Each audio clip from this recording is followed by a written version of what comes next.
سبيل الدموع سبيل مريح تنهدى يا صاحي كي الصلاۃ والسلام علیکہ یا رسول اللہ وعلی آلکہ وصحابکہ یا حبیب اللہ۔ الصلاۃ والسلام علیکہ یا نبی اللہ وعلی آلکہ وصحابکہ یا نور اللہ۔ میرے بے حد پیارے سامعین و ناظرین، السلام علیکم ورحمۃ اللہ وبرکاتہ۔ امید کرتا ہوں کہ اللہ تبارک و تعالیٰ کے فضل و کرم سے آپ خیریت سے ہوں گے۔ میرے بے حد پیارے فالورز، فضیلت مسجد، آج جمعہ کا دن ہے، بہت ہی مبارک دن ہے، اور ہم نے سوچا کہ اس دن فضیلت مسجد کے حوالے سے کچھ آپ سے بات چیت کی جائے۔ میرے بے حد پیارے سامعین، مسجد اللہ تبارک و تعالیٰ کا گھر ہے۔ ارشاد باری تعالیٰ ہے، اللہ تعالیٰ کی مساجد کو وہی لوگ آباد کرتے ہیں جو اللہ اور آخرت پر ایمان لاتے ہیں۔ آقا انعامدار مدنی تاجدار صلی اللہ علیہ وآلہ وسلم کا ارشاد ہے، جس نے اللہ کی رضا کے لیے مسجد تعمیر کی، خواہ وہ چھوٹی ہی کیوں نہ ہو، اس نے اپنے لیے جنت میں گھر بنا لیا۔ فرش زمین پر عرش بری کے آخری نمائندہ صلی اللہ علیہ وآلہ وسلم نے فرمایا، تم میں سے کوئی مسجد میں داخل ہو تو بیٹھنے سے پہلے 2 رکعت نماز وقت ہونے پر پڑھ لے۔ آپ کے چند ایک ارشادات: مسجد کے ہمسائے کی نماز ما سوائے مسجد کے جائز نہیں۔ تم میں سے کوئی جب تک اپنے جا نماز پر بیٹھا رہتا ہے تو فرشتے اس کے لیے دعائے مغفرت کرتے رہتے ہیں اور یہ کہتے ہیں، یا اللہ اس پر سلامتی فرما، یا اللہ اس پر رحم فرما، یا اللہ اسے بخش دے۔ یہ دعائیں اس وقت تک جاری رہتی ہیں جب تک وہ سلسلہ کلام دنیاوی باتوں کا شروع نہ کر دے، یا جائے نماز سے اٹھ کھڑا ہو اور مسجد سے باہر نکل آئے۔ نبی آخر الزمان صلی اللہ علیہ وسلم کا ارشاد مبارک ہے، زمانہ آخر میں میری امت کے کچھ لوگ ایسے ہوں گے جو مساجد میں گروہ بنا کر آئیں گے اور گروہ میں دنیاوی کاروبار سے متعلق ان کی گفتگو ہوگی۔ وہ دنیا کی محبت کے قصے بیان کریں گے۔ ان کے ساتھ نہ بیٹھنا، کیونکہ اللہ کو ان کی کوئی ضرورت نہ ہے۔ یعنی ہم جب بھی مسجد میں جائیں تو ہمیں دنیاوی باتوں سے اجتناب کرنا چاہیے۔ آگے سید البشر صلی اللہ علیہ وسلم نے فرمایا، اللہ کا ارشاد الہامی کتابوں میں ہے، زمین پر مساجد میرا گھر ہیں، ان کی تعمیر اور آباد کرنے والے میری زیارت کیے مشتاق ہیں۔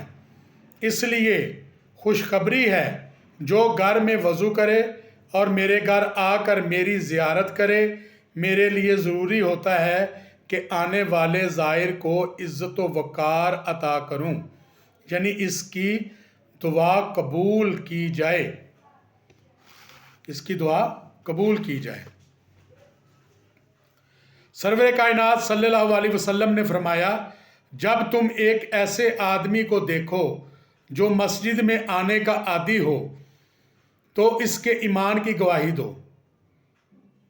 حضرت سعید ابن مسیب رضی اللہ تعالیٰ عنہ کا ارشاد ہے، جو مسجد میں بیٹھا ہے اور اپنے رب کی ہم نشینی اختیار کرتا ہے، لہذا وہ اچھی بات ہی کرے گا۔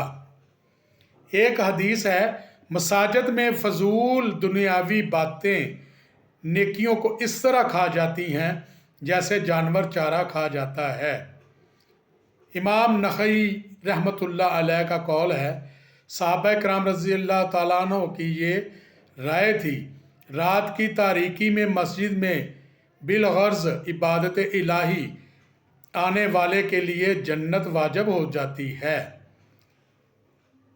حضرت انس بن مالک رضی اللہ تعالیٰ عنہ کا ارشاد ہے، جس نے مسجد میں چراغ جلایا، جب تک مسجد اس روشنی سے منور رہتی ہے، حاملین عرش اور تمام فرشتے اس کے لیے دعائے مغفرت مانگتے رہتے ہیں۔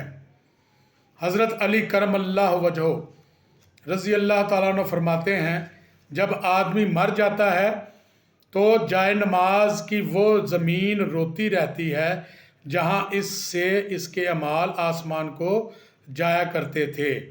پھر آپ نے یہ آیت پڑھی جس کا ترجمہ ہے، پس ان پر نہ زمین و آسمان روئے اور نہ ہی انہیں مہلت دی گئی، یعنی بے نماز جب مرتا ہے تو چنانچہ اس کی نماز پڑھنے کی کوئی جگہ نہیں ہوتی، اس لیے آسمان اور زمین ان پر نہیں روتے۔ حضرت ابن عباس رضی اللہ تعالیٰ عنہ فرماتے ہیں، نمازی پر زمین 40 دن تک روتی ہے۔ حضرت عطا اللہ خراسانی رحمۃ اللہ علیہ کا ارشاد ہے، جو بندہ زمین کے کسی حصے پر سجدہ کرتا ہے تو وہ ٹکڑا روز محشر اس کے عمل کی گواہی دیتا ہے، اور اس بندے کی موت کے دن وہ ٹکڑا روتا ہے۔ میرے پیارے سامعین و ناظرین، حضرت انس بن مالک رضی اللہ تعالیٰ عنہ کا فرمان ہے، زمین کا وہ ٹکڑا جس پر نماز پڑھی جائے یا ذکر اللہ کیا جائے اور ارد گرد کی زمین کے قطعات پر فخر کرتا ہے اور وہ اللہ تعالیٰ کے ذکر سے خوش ہوتا ہے، اور اس کی خوشی اوپر سے نیچے 7ویں زمین تک محسوس کی جاتی ہے۔ جب بندہ کسی زمین کے حصے پر نماز پڑھتا ہے تو وہ زمین اس پر فخر کرتی ہے۔ روایت ہے کہ جس سرزمین میں کوئی گروہ یا قوم اترتی ہے اور قیام کے دوران اگر نماز پڑھتی ہے اور اگر ذکر الہی کرتی ہے تو اس کے باعث وہ حصہ زمین ان کے لیے رحمت اور سلامتی کی دعا کرتا ہے، اور اگر وہ نماز نہ پڑھیں، نہ ذکر اللہ کریں تو وہ زمین کا حصہ ان پہ لعنت بھیجتا ہے۔ میرے بے حد پیارے سامعین و ناظرین، آج کی اس نشست سے آپ کو مسجد کی فضیلت کا بخوبی اندازہ ہو گیا ہوگا۔ کوشش کیا کیجئے کہ مسجد میں جب بھی جائیں تو دنیاوی باتیں کرنے کی بجائے اللہ کا ذکر اذکار کریں۔ اور آخر میں بات کرتے ہیں فلسطین کے حوالے سے۔ آج جمعے کا دن ہے تو ہر نماز میں خصوصاً جمعے کے بعد آپ نے فلسطین کے مسلمان بھائیوں کے لیے، ان کی آزادی کے لیے ضرور دعا کرنی ہے۔ یہاں تو لوگ بات کرتے ہیں نا جی، ہم فلسطین جائیں، وہاں جہاد کریں، ہم لڑیں یہودیوں کے ساتھ جا کر، تو یہ تو بڑی دور کی بات ہے حضرات گرامی قدر۔ فلسطین میں لڑنے جانا، شہید ہو جانا، یہ بہت دور کی باتیں ہیں۔ پاکستانی اگر پیپسی، کوکا کولا، یہ میکڈونلڈ اور جو بھی ان یہودیوں کے پروڈکٹس ہیں ان کا ہی بائیکاٹ کر دیں تو یہ ان کے لیے بہت بڑا جہاد ہے، جہاد میں حصہ لینے کے برابر ہی ہے۔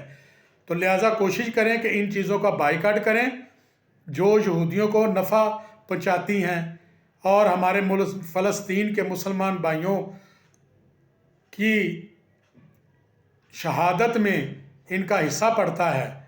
تو آپ احباب ان چیزوں کا ضرور بائیکاٹ کریں۔ اللہ پاک ہم سب کا حامی و ناصر ہو۔ اللہ ہمارا خاتمہ بالایمان فرمائے اور مسلمانوں کی امت محمدیہ کی، خاص طور پر فلسطین کے مسلمانوں کی حفاظت فرمائے، آزادی کی نعمت عطا فرمائے۔ آمین ثم آمین۔ السلام علیکم ورحمۃ اللہ وبرکاتہ۔